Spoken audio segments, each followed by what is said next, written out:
അപ്പൊ ഇന്ന് പറയാൻ വേണ്ടി വന്നിട്ടുള്ളത് ഹോം കെയറിനെ കുറിച്ചിട്ട് പല വീഡിയോസും ചെയ്തിട്ടുണ്ടായിരുന്നു. എന്താണ് ഹോം കെയർ, എന്തൊക്കെയാണ് അവിടെ നടക്കുന്നത്, അതുപോലെ ട്രാവലിംഗ് ഹോം കെയർ എന്താ, അതുപോലെ നേഴ്സ് വിസിറ്റ് ഹോം കെയർ എന്താ, അതുപോലെ ഡോക്ടർ ഹോം കോൾ എന്താ, അങ്ങനെയൊക്കെ കുറേ വീഡിയോസുകൾ റിലേറ്റഡ് ടു ഹോം കെയറിനെ കുറിച്ചിട്ട് എൻ്റെ ഒരു ഓൺ എക്സ്പീരിയൻസിൽ ഉണ്ടായ അനുഭവങ്ങളും കാര്യങ്ങളും എല്ലാം ഞാൻ ഷെയർ ചെയ്തിട്ടുണ്ടായിരുന്നു. അപ്പോൾ ഈ ഒരു വീഡിയോയിൽ പറയാൻ വേണ്ടി വന്നിട്ടുള്ളതെന്ന് വെച്ച് കഴിഞ്ഞാൽ ഹോം കെയർ ജോബിന്റെ ഒരു ഡിസഡ്വാൻറ്റേജസ് എന്തൊക്കെയാണെന്ന്, അതായത് അതൊരു സേഫ് ആയിട്ടുള്ള ജോബാണോ എന്നുള്ളതിനെ കുറിച്ച് ഞാൻ ചെയ്തിട്ടുണ്ട്. പക്ഷെ അതൊരു പെർമനന്റ് ജോബാണോ, അതായത് നമുക്കിപ്പോൾ ഒരു 2 ഇയർ വിസ അടിച്ചു കഴിഞ്ഞാൽ ആ 2 ഇയറും നമുക്ക് ആ ഒരു ജോലിയിൽ കണ്ടിന്യൂ ചെയ്ത് പോകാൻ പറ്റുമോ, അല്ല ആ 2 ഇയർ നമുക്ക് എന്ത് ചെയ്യാം, അത് കഴിഞ്ഞിട്ട് നമുക്ക് എന്ത് ചെയ്യാം, ഇപ്പോൾ ഹോസ്പിറ്റലിലൊക്കെ വർക്ക് ചെയ്തെങ്കിൽ ആസ് പെർ നമ്മൾ റിസൈൻ വെക്കുന്നതിന് അടുത്തോളം അല്ലെങ്കിൽ നമ്മളൊരു ഹാം ചെയ്യാത്തത്തോളം നമുക്ക് ആ ഒരു ജോലിയിൽ കണ്ടിന്യൂ ചെയ്ത് പോകാൻ പറ്റും. അതിപ്പോൾ ഏതൊരു ജോലിയാണെങ്കിലും അങ്ങനെയാണ്. പക്ഷേ ഹോം കെയറിൽ എങ്ങനെയാണ് അതിരിക്കുന്നത്, അതായത് ഹോം കെയറിൽ അതുപോലെ നമുക്ക് സേഫ് ആയിട്ട് കണ്ടിന്യൂ ചെയ്ത് പോകാൻ പറ്റുമോ എന്നാണ് ഞാൻ ഈ ഒരു വീഡിയോയിൽ പറയുന്നത്. അപ്പോൾ വീഡിയോ എന്ത് ചെയ്യാം, മുഴുവനായിട്ട് കാണാൻ വേണ്ടിയിട്ട് ശ്രമിക്കുക. അപ്പോൾ ഹോം കെയർ എന്ന് തന്നെ പറഞ്ഞാൽ തന്നെ എല്ലാവർക്കും തന്നെ ഇഷ്ടപ്പെടുന്നില്ല. എന്തെന്ന് വെച്ച് കഴിഞ്ഞാൽ അതൊരു എൻറ്റയർലി ഡിഫറെൻ്റ് ആയിട്ടുള്ള ഒരു ഫീൽഡാണ്. എന്താന്ന് വെച്ച് കഴിഞ്ഞാൽ comparing to hospital or clinic, അല്ലെങ്കിൽ ഇപ്പൊ നാട്ടിൽ നിന്ന് ഒരു ഹോസ്പിറ്റലിലൊക്കെ വർക്ക് ചെയ്ത് വരുവാണെങ്കിൽ ഇവിടുത്തെ ഹോം കെയർ എന്ന് പറയുന്നത് ഫുൾ ഡിഫറെൻ്റ് ആണ്. അത് ഓൾറെഡി ഞാൻ അതിനെക്കുറിച്ച് ഡീറ്റെയിൽസ് വൈസ് വീഡിയോ ഇട്ടിട്ടുണ്ട്. എന്താണെന്ന് വെച്ചാൽ നമ്മൾ അവരുടെ വീട്ടിൽ പോയിട്ട്, അതും ഇവിടുത്തെ ലോക്കൽസിന്റെ ഓൾമോസ്റ്റ് ലോക്കൽസ് അല്ലെങ്കിൽ അതർ അറബിക് അല്ലെങ്കിൽ അതർ നാഷണാലിറ്റീസ് ആയിരിക്കും. അപ്പൊ അവിടെ പോയിട്ട് നമ്മൾ എന്ത് ചെയ്യുന്നു, ജോലി എടുത്തു കൊടുക്കുന്നു എന്ന് പറയുന്നത് അവർ എക്സ്പെക്ട് ചെയ്യുന്നത് അതുപോലെ നമ്മൾ ചെയ്യേണ്ടി വരുമായിരിക്കും, അല്ലെങ്കിൽ നമുക്ക് അതിനെ നമ്മൾ ഫോഴ്സ് ചെയ്യേണ്ടി വരും. പിന്നെ ഓരോ ക്ലയന്റും ഓരോ രീതിക്കാണ് ഉണ്ടാവുന്നത്. ഇപ്പൊ എല്ലാ പേഷ്യൻസും ഒരേപോലെ ആയിരിക്കില്ല, എല്ലാ പേഷ്യൻസിന്റെ കണ്ടീഷനും ഒരുപോലെയല്ല, എല്ലാ ഫാമിലി ഒരുപോലെയല്ല ഇരിക്കുന്നത്. അപ്പൊ നമുക്ക് പല ചാലഞ്ചുകളും നേരിടേണ്ടി വരും ഹോം കെയറിൽ പോകുമ്പോൾ തന്നെ.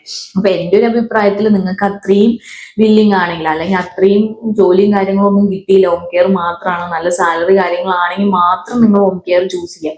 അല്ലാണ്ട് ഇപ്പോൾ ഒരു ഹോം കെയറിൽ നിൽക്കാണ്ട് ഒരു പെട്ടെന്ന് ഹോം കെയറിലൊക്കെ പോയി വർക്ക് ചെയ്യുമ്പോൾ നിങ്ങൾക്ക് അഡ്ജസ്റ്റ് ചെയ്യാൻ വേണ്ടിയിട്ട് പറ്റില്ല. അപ്പോൾ ഫസ്റ്റ് ഓഫ് ഓൾ നിങ്ങൾ അത് എപ്പോഴും തിങ്ക് ചെയ്തിട്ട് വേണം ഒരു ഹോം കെയർ കമ്പനിയിൽ ജോയിൻ ചെയ്യാനായിട്ട്, especially adult and paediatric care ചെയ്യുമ്പോൾ കേട്ടോ.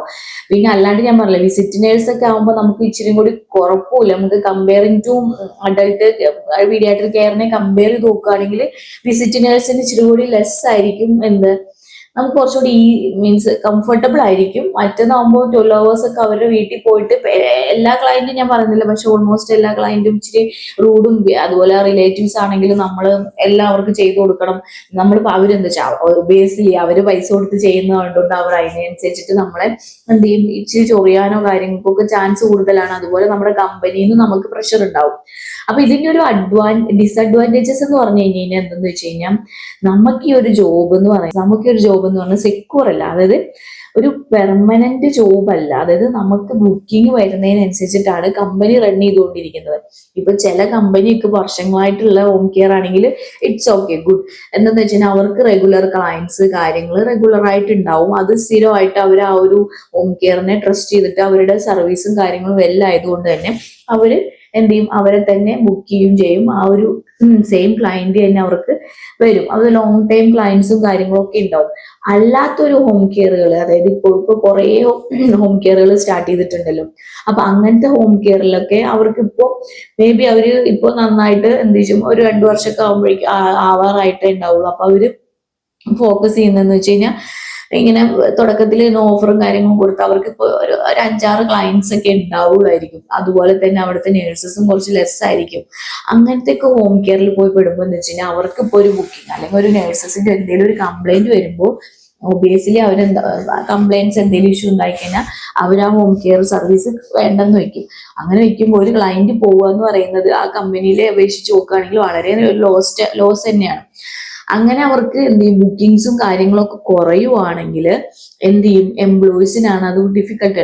എന്തായാലും നമുക്കിപ്പോ ഒരു കമ്പനി റൺ ചെയ്ത് പോകുമ്പോൾ ബുക്കിങ്സും കാര്യങ്ങളും, എസ്പെഷ്യലി ഹോം കെയറിന് ബുക്കിങ്സും കാര്യങ്ങളൊക്കെ കൂടുതൽ ഉണ്ടെങ്കിലാണ് അവർക്കും സന്തോഷം ഉണ്ടാവുള്ളൂ, നമുക്കും. അതുപോലെ അത് കമ്പനിക്ക് ക്യാഷും കാര്യങ്ങളും വരുമ്പോഴേ എംപ്ലോയീസിനും അവർ പേയ്മെന്റും കാര്യങ്ങളും കറക്റ്റ് കാര്യങ്ങളും ചെയ്യുള്ളൂ. അപ്പോൾ ബുക്കിങ്സ് ഡിപ്പെൻഡ് ഓൺ ആണ്. ചില നഴ്സസ് പോകുമ്പോൾ, ഇപ്പോൾ പുതിയ നഴ്സസിനെയൊക്കെ എടുക്കുമ്പോൾ അവർക്ക് ഇഷ്ടപ്പെട്ടില്ലെങ്കിൽ അവർ വേണ്ടെന്ന് പറഞ്ഞ് ക്യാൻസൽ ചെയ്യും ബുക്കിംഗ്. അങ്ങനെ ആകുമ്പോൾ അവർക്ക് ഓരോ റോസ്റ്റ് വരുമ്പോഴും എന്ത് ചെയ്യും, ബുക്കിംഗ് കാര്യങ്ങൾ കുറയുമ്പോൾ എന്ത് ചെയ്യും, അതിനനുസരിച്ചിട്ട് അവരെന്ത് ചെയ്യും, എംപ്ലോയീസിനെ ഷോർട്ട് ആക്കും. അതായത് ടെർമിനേഷൻ കാര്യങ്ങൾ ചെയ്യും, അല്ലെങ്കിൽ സാലറി റിഡക്ഷൻ ചെയ്യും, അല്ലെങ്കിൽ എന്ത് ചെയ്യും, സാലറി പേയ്മെന്റ് ചെയ്യാണ്ടിരിക്കും.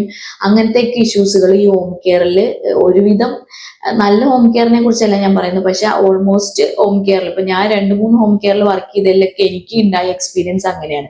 ബുക്കിംഗ്സ് കുറയുന്നതിനനുസരിച്ച് അവരെന്ത് ചെയ്യും, സാലറി റിഡക്ഷൻ ചെയ്യും, അങ്ങനെ ഇങ്ങനെയെന്നൊക്കെ പറഞ്ഞ് ഓരോ മെയിൽസും കാര്യങ്ങളും അയക്കുന്നത്, ബുക്കിംഗ് ഇങ്ങനെയാണ് അങ്ങനെയാണ്, അപ്പൊ നമ്മൾ സാലറി എന്താ വെച്ചാൽ എംപ്ലോയീസിന് പറഞ്ഞ സാലറി അല്ലാണ്ട് ഇതാക്കും. അപ്പൊ ആ ഒരു ഇത് വെച്ചിട്ട് നമുക്ക് മുന്നോട്ട് കംപ്ലൈന്റ് ആയിട്ട് പോകില്ല. എന്താ വെച്ചാൽ അവരുടെ വാലിഡ് ആയിട്ടുള്ള ഒരു പ്രൂഫ് ഉണ്ട്, എന്താ കമ്പനി നഷ്ടത്തിലാണ് പോയിക്കൊണ്ടിരിക്കുന്നത്, ഇൻകമിന്റെ വരവ് കുറവായതുകൊണ്ട് അവർക്ക് എംപ്ലോയീസിന് അത്രയും സാലറി കൊടുക്കാൻ പറ്റില്ല, അതുകൊണ്ട് ഇതാക്കും എന്ന് പറയുമ്പോൾ നമുക്ക് ഒരു ലേബർ കംപ്ലൈന്റ് ത്രൂ ഒന്ന് പോവാനോ അങ്ങനെ പോയി കഴിഞ്ഞാൽ നമുക്ക് ഒരു യൂസും ഉണ്ടാവില്ല.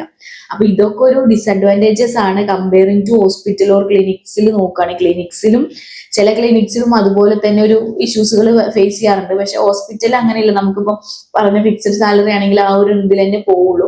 സാലറി ചിലപ്പോൾ പേയ്മെന്റ് ചെയ്യാൻ ഡിലേ കാര്യങ്ങളൊക്കെ ഉണ്ടാവും, അല്ലാണ്ട് സാലറി നമുക്ക് പറഞ്ഞ പോലെ തന്നെയാണ് ഇവിടുത്തെ എല്ലാ ഹോസ്പിറ്റലിലും കൊടുക്കുന്നത്. പക്ഷെ ഈ ഹോം കെയറിലാവുമ്പോൾ അവർക്ക് ബുക്കിംഗ് കുറയുന്നതിനനുസരിച്ചിട്ട് അവരെന്ത് ചെയ്യും, സ്റ്റാഫിന്റെ അല്ലെങ്കിൽ സ്റ്റാഫിനെ ടെർമിനേറ്റ് ചെയ്യുക, അങ്ങനത്തെ കാര്യങ്ങളൊക്കെ എന്ത് ചെയ്യും, ചെയ്യുന്നുണ്ട്. അപ്പോൾ നമുക്ക് ഈ ഒരു ജോലി പെർമനന്റ് ആണോ എന്ന് വെച്ച് കഴിഞ്ഞാൽ ഒരിക്കലും അല്ല. ഡിപ്പെൻഡ് ഓൺ ദ ബുക്കിങ്ങും ഡിപ്പെൻഡ് ഓൺ ദ കാര്യങ്ങളെല്ലാം നടക്കുന്നതിനനുസരിച്ചിട്ടാണ് ഹോം കെയറിൽ സാലറി കാര്യങ്ങൾ ഇതാക്കുന്നത്. എല്ലാ ഹോം കെയറിനെ കുറിച്ചിട്ടും അല്ല ഞാൻ പറയുന്നത്, നല്ല സാലറി പേയ്മെന്റ് ചെയ്യുന്നതും അതിൽ ഇപ്പോഴും കുറെ വർഷങ്ങളായിട്ട് വർക്ക് ചെയ്യുന്ന നഴ്സസും എനിക്ക് അറിയുന്നവരും ഉണ്ട്, നല്ല കമ്പനിയിൽ വർക്ക് ചെയ്യുന്നവർ.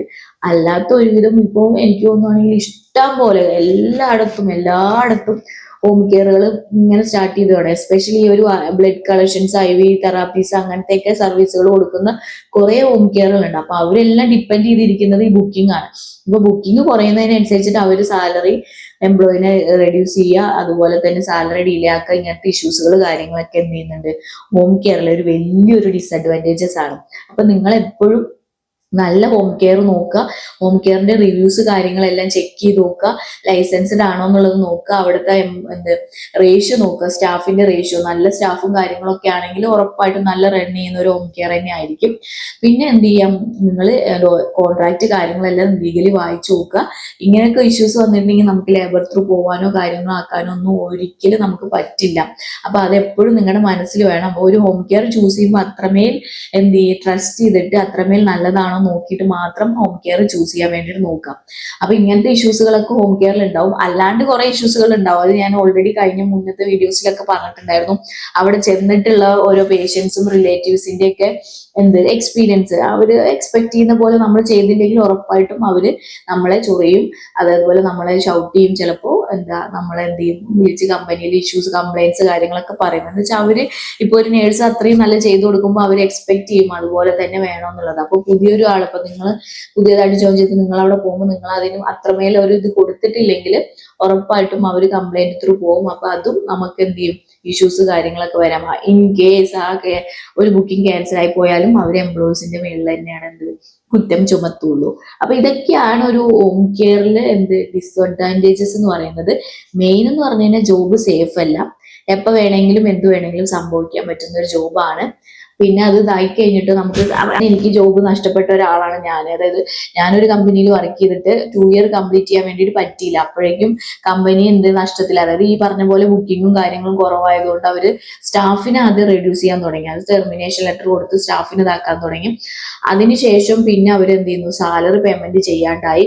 ലാസ്റ്റ് എത്തിയപ്പോഴേക്കും പിന്നെ അവർ ഞങ്ങൾക്കും ടെർമിനേഷനും കാര്യങ്ങളും അയച്ചു. പക്ഷെ ഞങ്ങൾ ലേബർ ത്രൂ പോയപ്പോഴൊന്നും അവര് കംപ്ലൈന്റ് ഇഷ്യൂ ചെയ്തെന്ന് വെച്ച് കഴിഞ്ഞാൽ കമ്പനി ലോസിലാണ് പോയിക്കൊണ്ടിരിക്കുന്നത്, കമ്പനി അക്കൗണ്ടിൽ പൈസ കാര്യങ്ങളില്ല, 0 ബാലൻസ് അങ്ങനെയൊക്കെ പറഞ്ഞിട്ട് അവരും ഒരു കംപ്ലൈന്റ് രജിസ്റ്റർ ചെയ്തിട്ട് അതുകൊണ്ട് നമുക്ക് ക്യാഷ് നമുക്ക് പണിയെടുത്ത്, അതായത് ബുക്കിംഗ്സ് ആ സമയത്തൊക്കെ ഉണ്ടായിരുന്നു, അങ്ങനെ വലുതായിട്ടില്ലെങ്കിലും നമ്മൾ പോയിട്ടുണ്ടായിരുന്നു, നമ്മൾ വർക്ക് ചെയ്തിട്ടുണ്ടായിരുന്നു.